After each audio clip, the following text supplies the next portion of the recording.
Rail police से CRPF Agartala train स्टेशने 350 एस्कॉफ बोतल रमका थांनाय हरो Agartala rail station routine checkup खलाई तंगमानी जराउनो अगरतला सरकारी रेल पुलिस तै आरपीएफ नि कथालाय मुंबाय 350 बोतल एस्कॉफ रमखा फिया खारी यखा मालिक ट्रेन स्टेशन साबोबा कलांगै थांका नाइथुक जाक पुलिस हातियो एस्कॉफ बोतल एप्रॉक्स 1,75,000 अंगै मानो हिनिबो शाखा पुलिस গতকালকে আরপিএফ এবং জিআরপি মিলে আমাদের আগরতলা রেল স্টেশনে রুটিন চেকআপ হয়, যেটা প্রত্যেক দূরপাল্লার যখন ট্রেন আসে তখন আমরা করে থাকি। তো সেম কালকেও সেম সন্ধ্যার সময় শিয়ালদহ ট্রেন এসেছিল, তারপরে আমরা একটা জয়েন্টলি রেড করি আমাদের আগরতলা রেল স্টেশনে।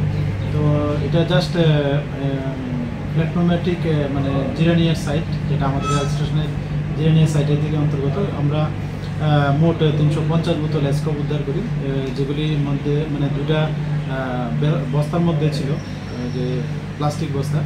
তো যদিও ওই সময় এটার কোনো মালিকানা পাওয়া যায়নি, তো আমরা যথারীতি এটা মানে আনক্লেম হিসাবে সিজ করি এবং একটা আমাদের আগরতলা জিআরপি থানাতে একটা ইনকোয়ারি স্টার্ট করি যে এটার ওনার কে হতে পারে, এবং আমরা এটা দেখছি এবং যদি ওনার এস্টাবলিশড হয় আমরা অবশ্যই ওনাদের এগেনস্টে মানে আইনত পদক্ষেপ নেব।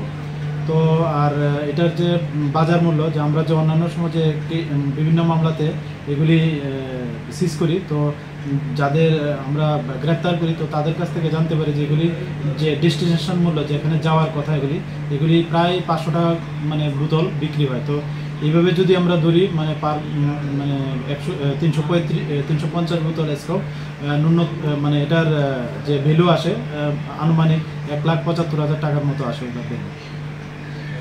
এমনি সিসিটিভি ক্যামেরার কি ফুটেজ কোন চেক করা হয়েছে? হ্যাঁ, এগুলি দেখা হচ্ছে, যদিও ওই যে জায়গাতে পাওয়া গেছে ওইখানে সিসি ক্যামেরা কভার করে না, আমরা কালকেই দেখেছি। তো আমরা অন্যান্য ক্যামেরাও চেক করছি। Bureau report খুমপই।